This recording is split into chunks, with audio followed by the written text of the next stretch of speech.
Hello, welcome to Mimi's Keepsakes. I'm Arnell.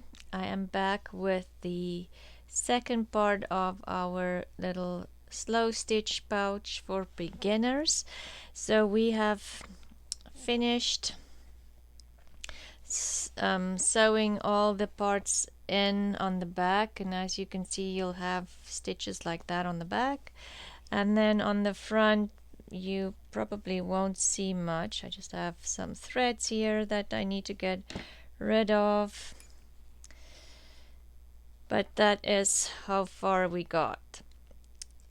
So everything is on to our base fabric secure. So the next thing I like to do is add some canvas stitches, and that is totally up to you if that's something you would like to do. I'll show you quickly how to do that. It's very easy, very effective, and just makes a big impact. And I think, if you ask me personally, it's a big part of slow stitching for me. I don't know if I just, that kind of makes me feel like your piece is a slow stitch piece. So when you embroider, you can either use all 6 strands or you can divide your embroidery thread. I am going to divide it, so you can pick 2 strands. I'm going to do 3 strands at a time here, so it gives me some impact, but it's not overbearing, because the canvas stitches or the running stitches will simply be a background to the rest of your decorations. There is my strand. I'm going to thread it quickly. Okay, that went fast, I have to say. It doesn't always go that smoothly. And then just make a knot, whichever way you like to make a knot. Okay, and then you just kind of basically decide. I have an idea of what I want to do. I'll quickly tell you, so then you can make your own plans. So what I want to do is I am going to fussy cut this rose out, and it will go in there. So I definitely want to do some canvas stitching or something on that white there for the background.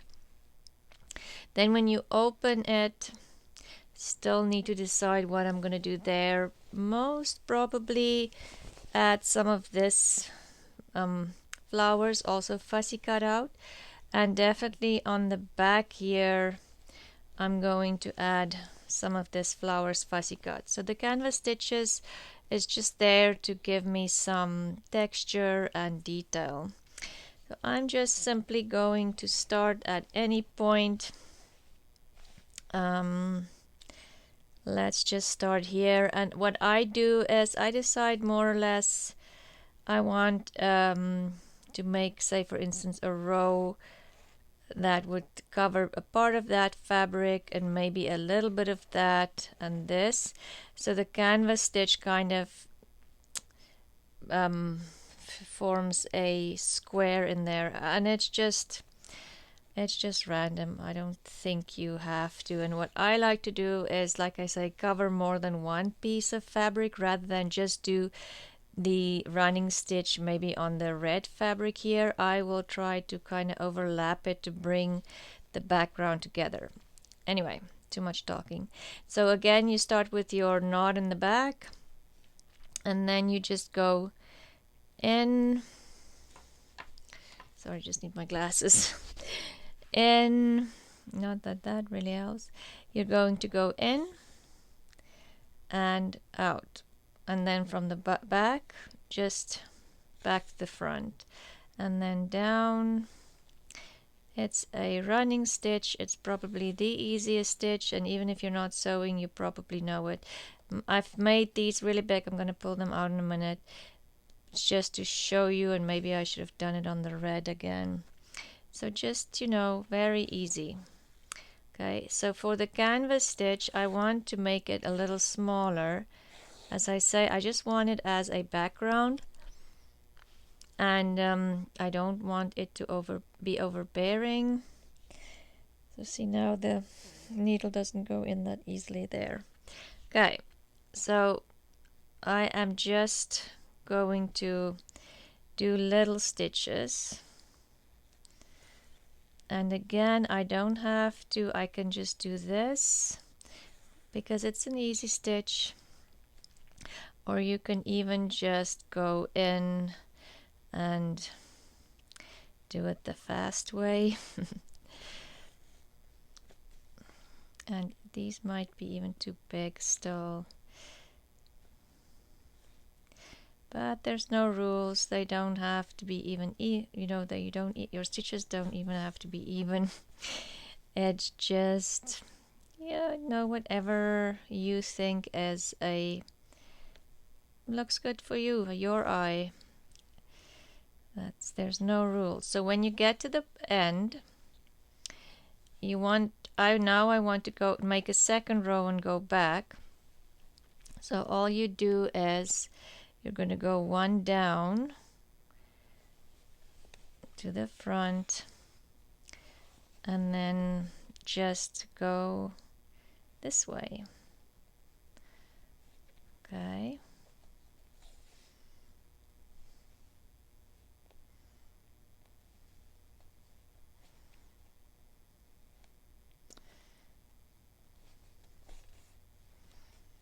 Make sure you don't pull it too tight, just because otherwise you'll have a lot of buckling. But I personally like that, not too much of it, but a little bit, because it just gives texture to your piece. But just make sure it's not too bad. Okay. And these I am making a little bit bigger than normal, than I usually would, just so you guys can see. So again, I'm at the end here. I'm going to go down to start my next row. And you're just going to continue to do this until you've decided, okay, it's big enough, I'm good with that. And you don't have to do canvas stitch. A lot of people don't. It just depends on what you like. I like to do it, especially when I have a background like this with different blocks of fabrics. I just feel the canvas stitch kind of brings everything together. And I'm just going to pull it straight, and then I'm here again and I want to go down to start my next row. And I am going to continue doing that until I'm happy with the size. The next thing you can do is you can also do it in a shape. So let's say we'll do a circle, and you can do as much or as little of this as you want to. Okay, so now I'm just struggling to thread my needle again.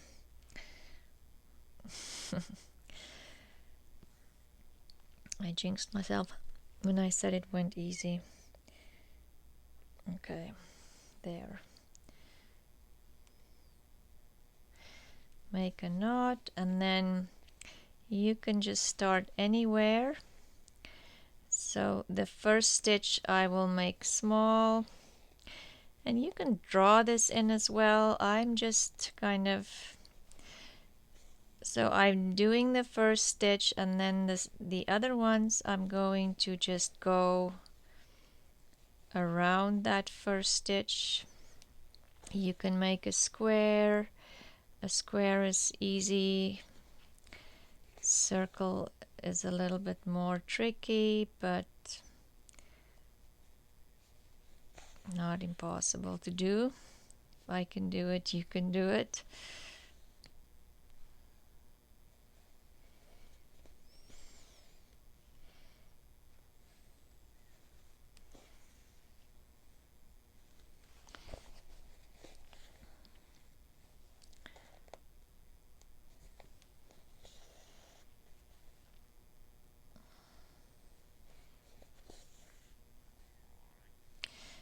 maybe for the circle, try a little smaller stitches.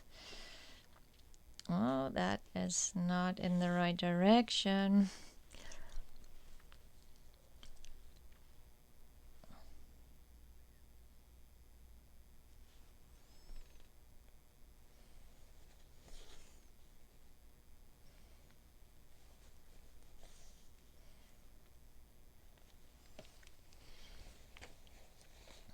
And just move your fabric whichever way it makes easier for you to make your little stitches.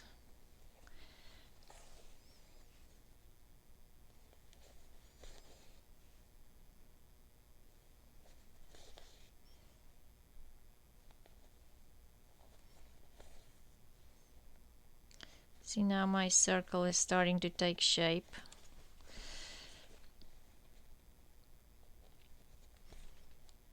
It's not very exciting stuff to watch, but I'm just trying to give you ideas of how to make your background. And again, you definitely can skip this part.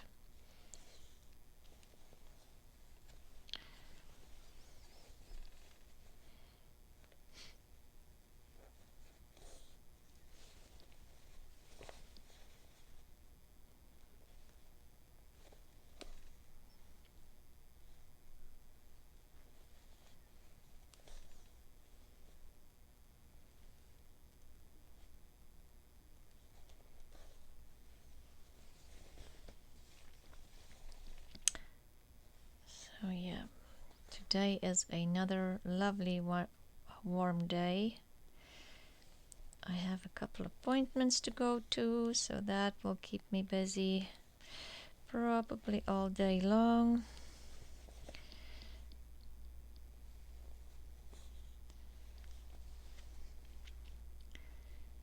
I hope you can see what I'm doing. It's very difficult to decide if I'm too close or too far away, because if you're too close your hands are in the way, but if you're too far away you can't see the needle.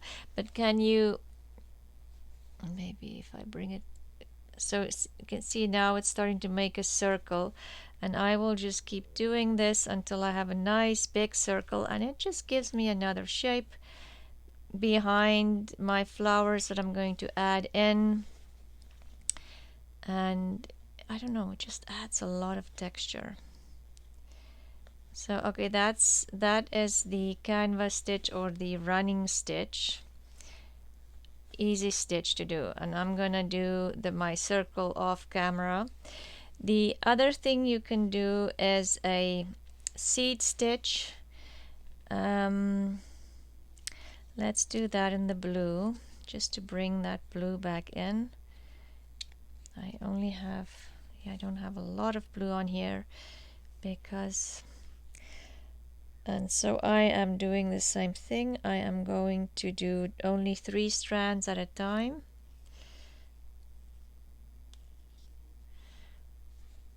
Just separate your thread. Let's take that out of the way, and that's my circle that I need to finish.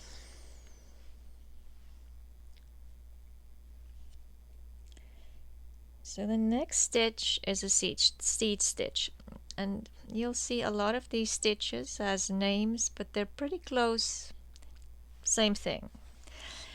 So I'm thinking my circle might come all the way to here, and then I'll do like a seed stitch. Should I do, I want it on the red here. So let's just start with seed stitch here. It can go any which way. Anyway, seed stitch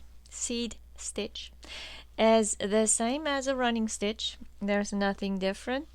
The only thing is it goes in any direction. So it's still just in and out. Nothing fancy. Can you see? Am I on screen? In and out, but instead of like with the running stitch we were running in one direction, seed stitch, the seeds of the watermelon just goes in any direction, So it's just, and what I like to do is instead of making it too random, I'll keep my seed stitches more or less, say for instance in a square, a circle. You can do a heart, you can do any shape, or just random. You don't even have to do a shape, but if you went up and down, remember to go horizontal, go whichever way. The more random your stitches, the nicer the effect of the seed stitch. Okay, so these are just all little stitches that we're going to use to fill in our background, and I'll sit in front of the TV and just do this. You don't really have to think about this, just keep going, and it's very relaxing. You can do two things at once.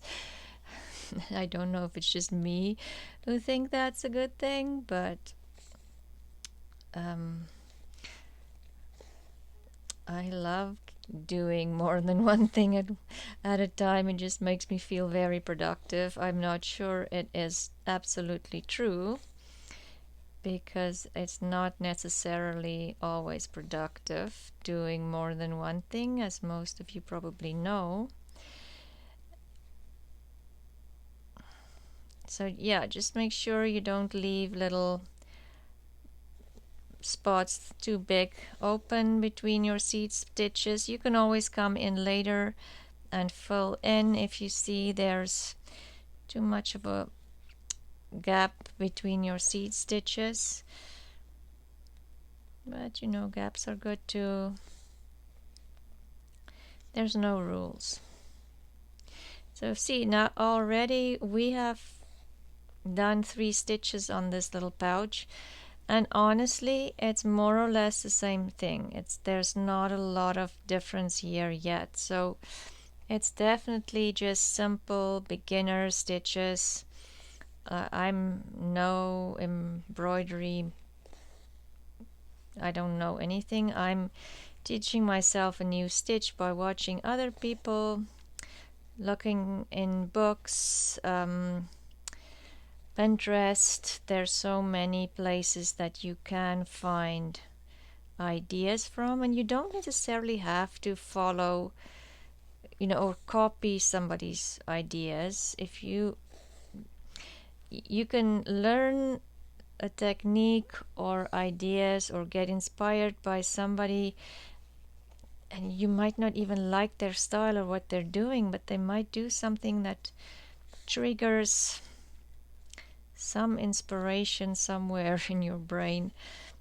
Yeah, so we're gonna just go ahead and finish up the seed stitches and the running stitches for our backgrounds.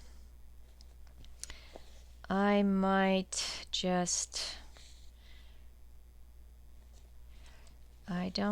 sure what I want to do behind the rows yet. I might cut the rows out here first and then see what I want to do. If I want to add more, I don't know. It kind of just, as you go, you can have a loose idea of what, or that's how I usually do it. I have idea more or less what I want to do, and then as I go, as I'm doing my project, I just keep playing with what I have.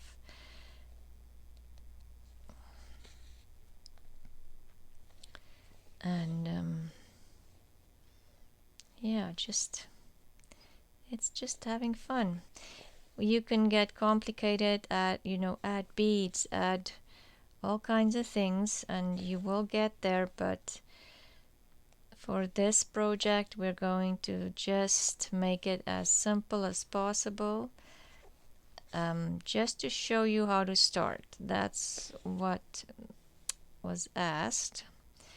Do a slow stitch project, a simple one. How do I start? What stitches do I need to know? Honestly, if you know how to put the needle from the front to the back and bring it back to the front, you know basics for most stitches. most of the basic stitches, let me put it that way. Yeah, just keep going. I will finish this up and come back and show you what we've done, and then go from there. So let's just bring it up a little bit. So what we did today is we did just the straight running stitch here, running stitch in a shape. So I'm doing a circle here, but you can do a heart, a square. A square looks really nice if you start in the middle and kind of go out. It looks just, yeah, just try it. And then we also did seed stitches. And yesterday we did the invisible stitch and the what is the overcast stitch. And the overcast stitch was the one that we did on the corners just to keep the fabric from fraying. We didn't do too much of that. But anyway, there is the beginning of a project, and I will come back and show you after I finished all this how it looks, and then we will start adding stuff. Again, I'm not going, if you are scared that we're going to do a lot of embroidery, no, we're just going to keep it simple and play with fabrics, and maybe add a little bit of I finished all the canvan running stitch, and I'll just show you quickly what I did. It's not a very long video today, but it will give you time to catch up if you're following along over the weekend, and do all your stitches. So this is the running stitch that I did in a circle, as you can see. So I just took it out way further than we did. These are the little seed stitches that I showed you, and then I did a running stitch this way here, and I kind of covered just 3 pieces of the fabric. I feel it just brings it together. You can add way more running stitch. A lot of times they'll do the whole piece, but because we're going to add more decorative pieces, I didn't feel that it's necessary to add more. And then I just have a little batch here. So in the next video, grab your extra pieces that you want to add onto your slow stitch project, and we will add some laces, trims, and also do some fussy cutting for fabric and add that onto our pouch. And for the closure, we're just going to add a sari silk ribbon, and it's that easy, and we'll finish closing it up. And I'll show you in the next video other ways that you can use this if you don't want to make a pouch. So if you stay tuned, come along again, and we can finish this up on Monday. So as you can see, easy project, easy stitches, nothing too serious, and you'll end up with something that you can use afterwards. So thank you for watching, and I will see you again soon. Bye.